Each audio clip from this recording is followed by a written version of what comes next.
Friends, welcome back to our channel GS biology classes. तो आज की इस वीडियो में आपको बताऊंगा बायोलॉजी चैप्टर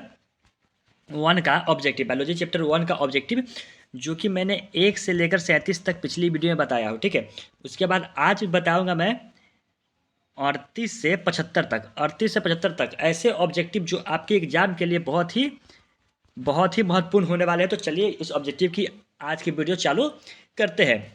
तो हमारे पास आज का पहला ऑब्जेक्टिव है, भ्रूण के विकास की क्रिया को कहते हैं। भ्रूण की विकास की क्रिया को क्या कहते हैं?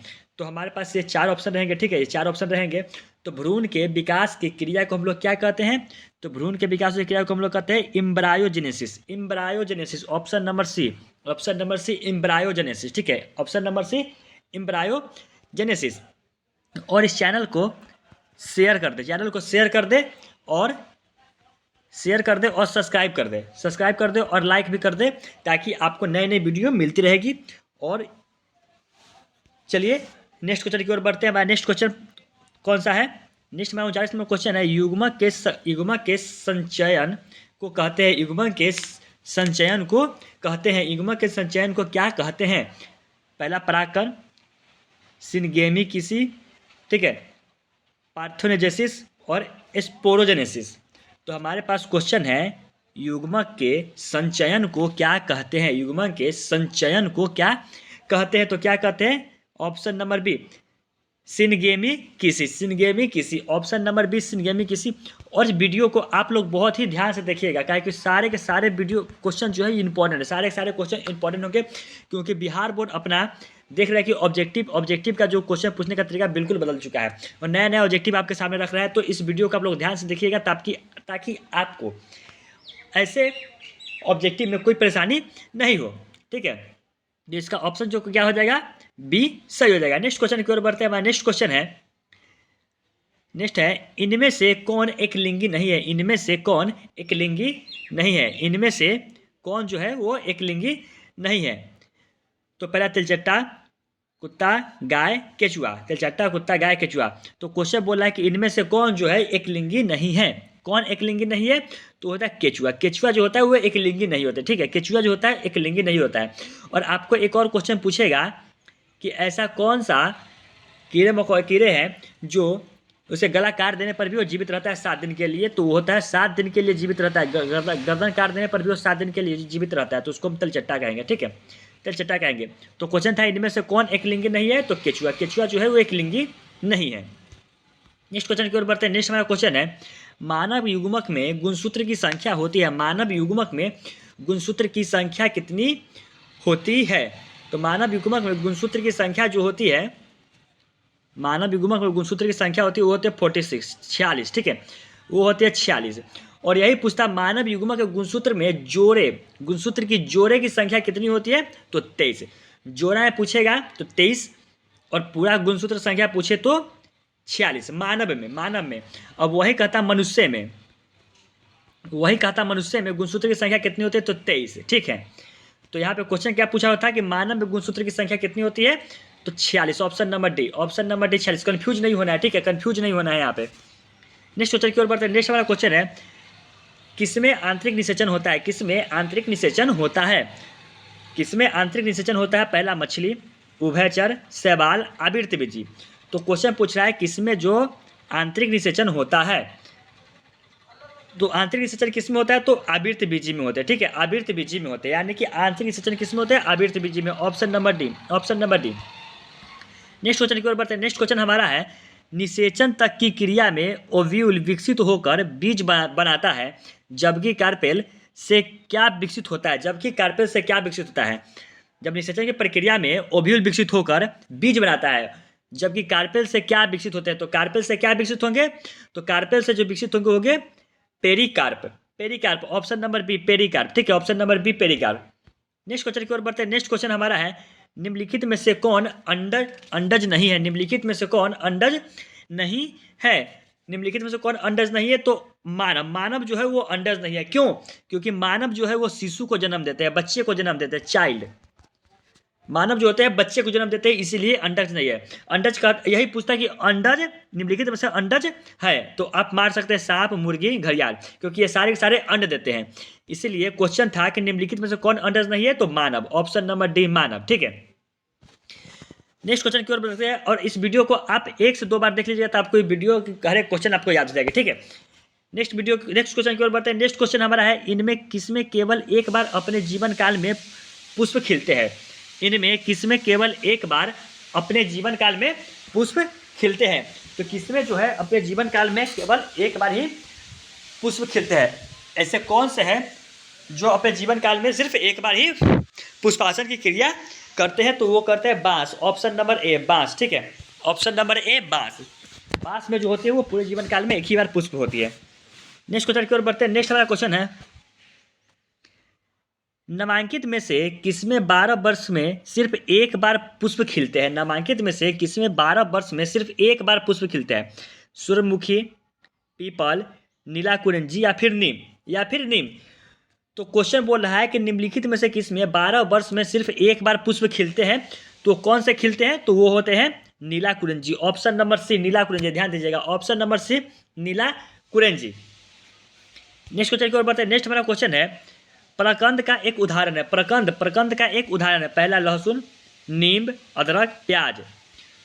तो क्वेश्चन बोला है प्रकंद का एक उदाहरण है, तो प्रकंद का उदाहरण कौन सा हो जाएगा? तो होगा अदरक, ऑप्शन नंबर सी अदरक। ठीक है, ऑप्शन नंबर सी अदरक। नेक्स्ट क्वेश्चन की ओर बढ़ते हैं। नेक्स्ट हमारा क्वेश्चन है, कलिका रोपण उदाहरण है। कलिका रोपण जो है वो उदाहरण है, तो कलिका रोपण जो है वो किसका उदाहरण है?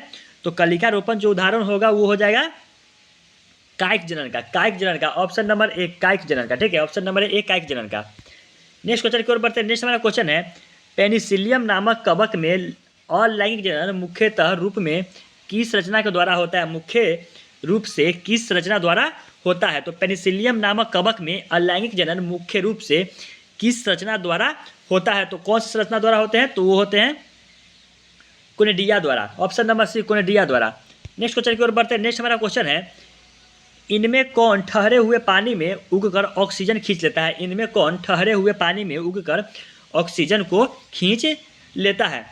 तो हमारे पास ये जो जलकुंभी जो होती है वो पानी बहुत तेज़ी से गुणन करते हैं। ठीक है, बहुत तेज़ी से गुणन करती है। यह जलकुंभी जो है वो पानी में ऑक्सीजन की मात्रा को खींच लेता है, इसलिए ऑप्शन नंबर ए सही हो जाएगा। नेक्स्ट क्वेश्चन की ओर बढ़ते हैं। नेक्स्ट हमारा क्वेश्चन है, गेमा द्वारा प्रजनन होता है। गेमा द्वारा प्रजनन किसमें होता है? तो गेमा द्वारा जो प्रजनन होता है वो किसमें होता है? उच्च श्रेणी के पौधे में, निम्न श्रेणी के जंतु में दिस, ठीक है, कुछ ब्रायोफाइट्स में, या फिर स्तनियों में। ठीक है, तो गेमा द्वारा प्रजनन किसमें होता है? तो गेमा द्वारा प्रजनन जो होता है कुछ ब्रायोफाइट में होता है। ठीक है, ऑप्शन नंबर सी कुछ ब्रायोफाइट्स में होते हैं। नेक्स्ट क्वेश्चन की ओर बढ़ते हैं। नेक्स्ट हमारा क्वेश्चन है, एक लिंगता की स्थिति को उल्लेखित करने के लिए किस शब्द का प्रयोग होता है? एक लिंगता की स्थिति को उल्लेखित करने के लिए किस शब्द का प्रयोग होता है? तो किस शब्द का प्रयोग होता है? तो वो होता है एक लिंगाश्रय का, ऑप्शन नंबर सी एक लिंगाश्रय का। नेक्स्ट क्वेश्चन की ओर बढ़ते हैं। 53 नंबर क्वेश्चन है, द्विनिषेचन का परिणाम होता है। द्विनिषेचन का परिणाम क्या होता है? तो द्विनिषेचन का जो परिणाम होता है वो कौन होता है? बीजपत्र, बीजांडकाय, भ्रूण पोष या फिर भ्रूण। तो क्वेश्चन पूछ रहा है द्विनिषेचन का परिणाम होता है, तो द्विनिषेचन का परिणाम किसमें होता है? तो होता है भ्रूण पोष में। ठीक है, भ्रूण पोष में, ऑप्शन नंबर सी भ्रूण पोष में। नेक्स्ट की ओर बढ़ते हैं। नेक्स्ट क्वेश्चन हमारे पास है, बीजाणुओं द्वारा जनन करने वाले पौधे जैसे मॉर्स, फन सामान्यतः किस समूह में रखे जाते हैं? सामान्यतः किस समूह में रखे जाते हैं? तो ये कौन से समूह में रखे जाते हैं? तो ये रखे जाते हैं cryptogams, option number C cryptogams. Next question है, साइकस में परागन होता है। साइकस में परागन होता है, तो साइकस में परागन कैसे होता है? तो वो होता है 3 कोशिकीय अवस्था में। साइकस में परागन होता है, वो होता है 3 कोशिकीय अवस्था में, ऑप्शन नंबर ए। नेक्स्ट क्वेश्चन की ओर बढ़ते हैं। नेक्स्ट हमारा क्वेश्चन है, एंथ्रिस की परिघटना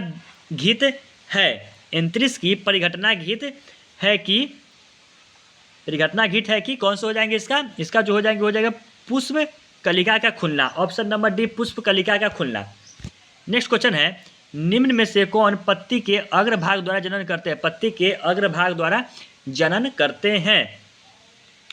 तो यहाँ वाकिंग फर्न जो होते हैं पत्ती के अग्रभाग द्वारा जनन करते हैं, इसलिए ऑप्शन नंबर इसका ए सही हो जाएगा। नेक्स्ट क्वेश्चन की ओर बढ़ते हैं। नेक्स्ट हमारा क्वेश्चन है, आलू के कंद में आंखें होती है। आलू के कंद में आंखें होती है। पुष्पकलिकाएं आर, ठीक है, परोह कलिकाएं, कक्षस्थ कलिकाएं या फिर मूल कलिकाएं।